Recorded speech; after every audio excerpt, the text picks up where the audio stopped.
Okay. Hello, my friends. I have a new friend with me here today to tail in with the new year. His name is Welby. Welby, will you please introduce yourself to the audience? Hi, how you guys doing? My name is Welby Broaddus, and I'm vision impaired. I'm an author. I'm a small business owner, and I also wrote a book called "Leading Blind Without Vision: The Benefits of Hiring the Blind and Vision Impaired." I love that, Welby, because that is pretty much your mission in life. And I love that you have this book, Leading Blind Without Vision. What a cool title. And you have it on your LinkedIn profile, and I saw it there. It's a beautiful orange book, and it's full of resources.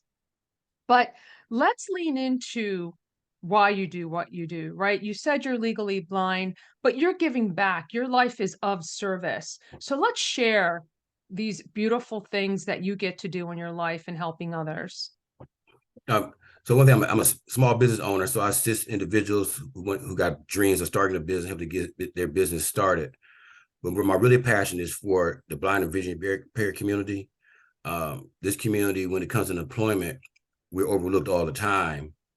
And what people don't realize that even when the economy is good or bad, our unemployment rate is around 70% all the time, Wow. which is crazy to me, but it is what it is. And so that's my passion. And what I experienced as well, trying to find a job, is why I decided to write this book. I love that. Thank you for sharing that, Welby. It's like, I just want to repeat that because you just said whether the economy is good or bad, the unemployment rate is still sky high at 70%. That is unbelievable.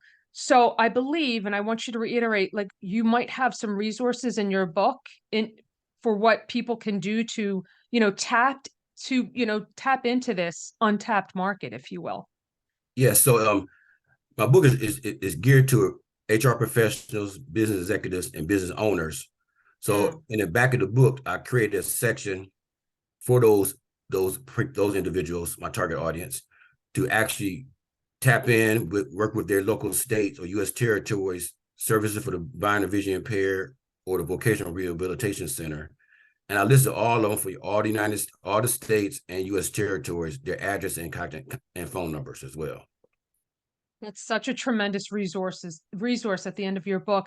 And when we were talking previously, you mentioned to me that what employers and business owners need to supply is very little, right? They only have to change a few things to adapt the work environment to those that are vision impaired. Is that correct? Yes. What a lot of people don't realize is that their operation system, they might be using their job, they use Office or something like that, platforms like that. By law, they already have accessibility technology built in. So the company just know how to access that information or that service that the person may need. And a lot of Right. times, that person who is blind and vision impaired may already know what they need anyway. So they'll just go in and do it themselves. They'll just do it themselves then and not be supported by the employer. Is that what you're saying? No, what I'm saying is, so like Microsoft Office, if you use like Windows product, so sometimes I use speech to talk when I sometimes when I write my book, I do speech to talk. I already know Right. how to access that, and it's already there. They just need to be able to use it, and it's for anybody anyway. Should be able to have the opportunity to use that, even if you're not visually impaired or blind anyway. Right. Exactly. We can all use that. But again, in a market where, where we are today, there's a lot of employers looking for employees.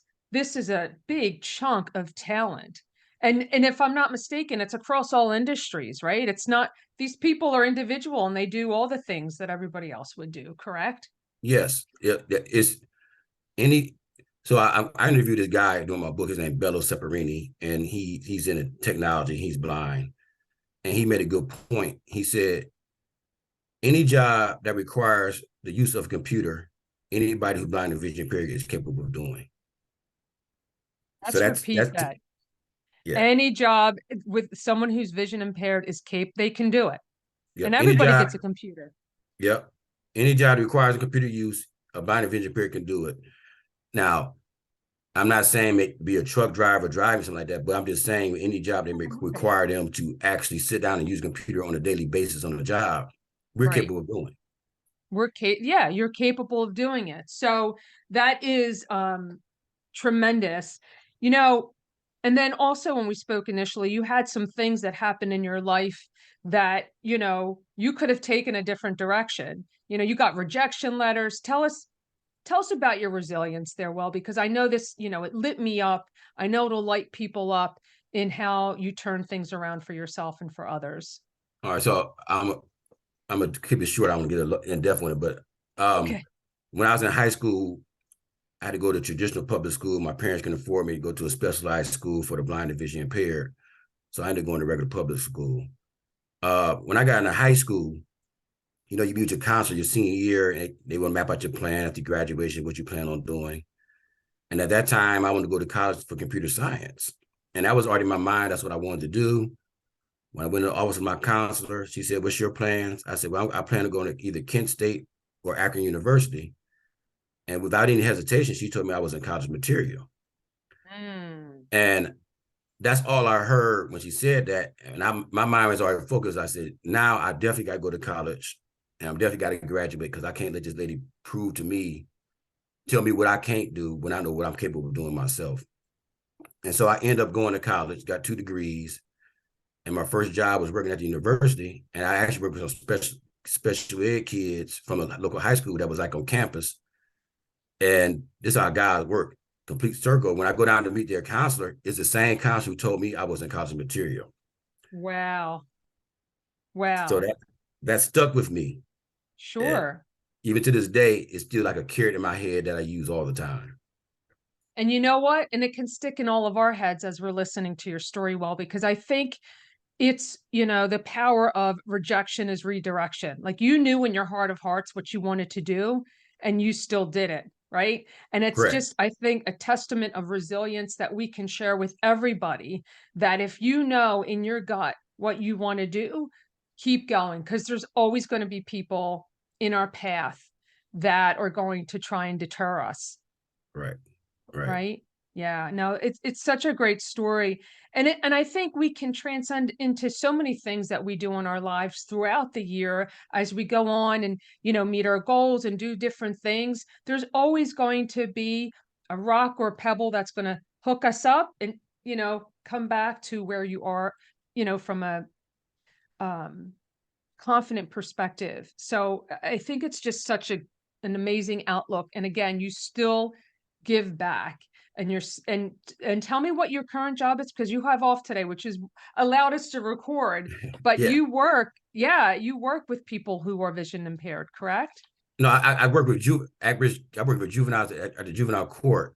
You work at the juvenile court. Mm-hmm. Apologize. Yes, that's correct. Yeah.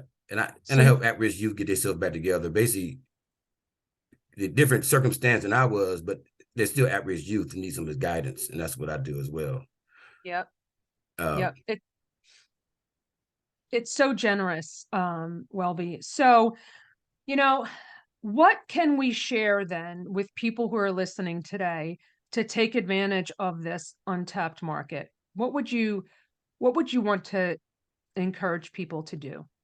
so if you're an HR professional, business owner, executive, I know one thing you can do. You can actually get my book and go to the back in the resource section and tap into your state's vocational rehabilitation service center or the blind or vision impaired service center through your state or U.S. territory. And then you partner with those organizations, and what they're doing, they give you pre-qualified, pre-trained people who are ready to work. And they'll even teach you, help you onboard them into your company. And also they'll make you sure that you're ADA guideline compliant as well. That's tremendous. So not only they'll make sure you're ADA compliant, but they're going to send qualified candidates your way. Like what an amazing partnership you could, and to help with the onboarding. Like that's brilliant. Right. Absolutely brilliant. They can help, make that a smooth transition for organizations and business owners, small and large, right? Like I said, the employees, it's an employee market, which means the employers are looking for employees. So what an incredible resource it is that you're suggesting, for sure.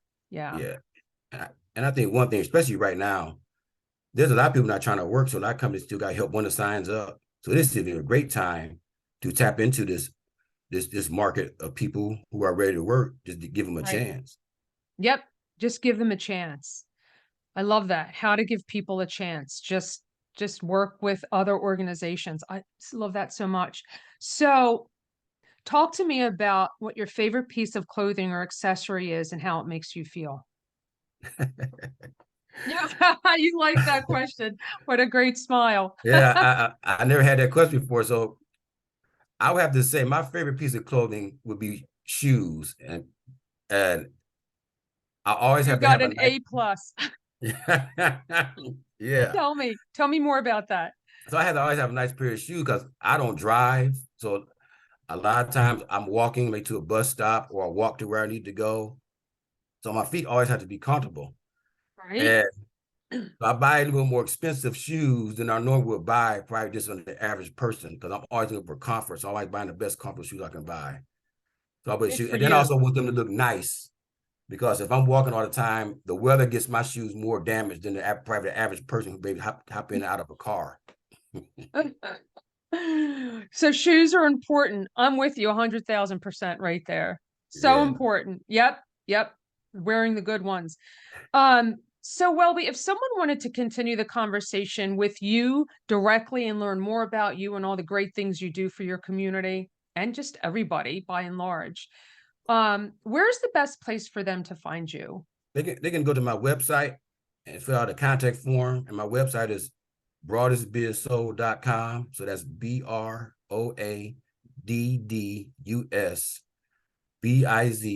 BROADDUSBIZSOL.com. And also I'm on LinkedIn as well. Oh, great.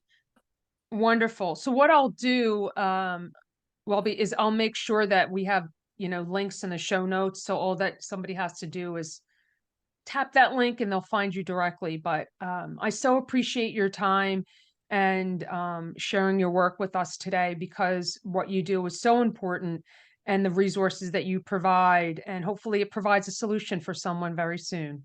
Thank I you. hope so. I thank you for this opportunity. I really appreciate it. You're welcome. Have a great day. You too.